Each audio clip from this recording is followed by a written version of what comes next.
आई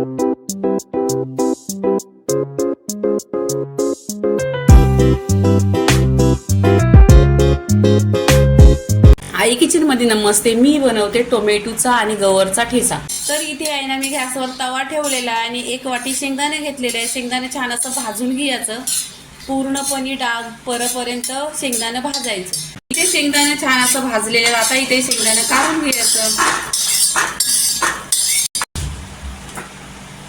इथे लसूण घ्यायची, लसूण पण भाजून घ्यायची पूर्णपणे. लसूण घेतल्यानंतर इथे गवार घेतलेली आहे, स्वच्छ धुतलेली आहे आणि कट करून घेतलेली आहे. इथे 1 कांदा घेतलेला आहे. हिरव्या मिरच्या 2 ते 3 घेतलेल्या आहे आणि तव्यावर छान अशी भाजून घ्यायचं.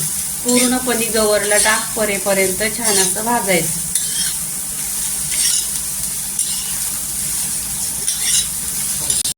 इथे जिरं टाकायचं. इथे टोमॅटो टाकायचं. 2 ते 3 टोमॅटो आहेत. इथे चवीनुसार मीठ टाकायचं. मीठ टाकल्याने ना लवकर सॉफ्ट होतं. तव्यावर भाजून घ्यायचं छान असं. इथे गवार, टोमॅटो, लसूण, कांदा छान असा भाजून घेतलेला आहे पूर्णपणे डाग परपर्यंत. आता इथून आहे ना तव्यातून काढून घ्यायचा आणि इथे आहे ना थंडा 10 ते 15 मिनिटं आहे ना थंडा करून घ्यायचा. पूर्णपणे असा गरमच नाही ठेवायचा, थंडा करायचा फॅनच्या खाली. पूर्णपणे 10 ते 15 मिनिटं थंडा करून घ्यायचा आणि आपण इथे आहे ना मिक्सरला लावून घ्यायचं. तुमच्याकडे जर शेंगदाणा कुटायचं असेल तर त्याच्यात कुटून घ्या. मी इथे मिक्सरलाच लावते, कारण मिक्सरला लावल्याने 2 मिनिटातच होतं. इथे आहे ना शेंगदाणा टाकायचं.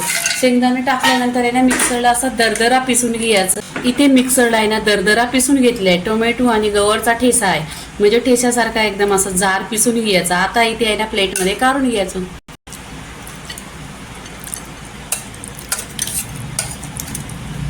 इथे पूर्णपणे प्लेटमध्ये ठेवलेली. आता वरून आहे ना कोथिंबीर टाकायची. बघा 1 नंबर दिसत आहे टोमॅटोचा आणि गवारचा ठेचा. ह्याच्याशी बाजरीची भाकरी एकदम टेस्टी लागेल.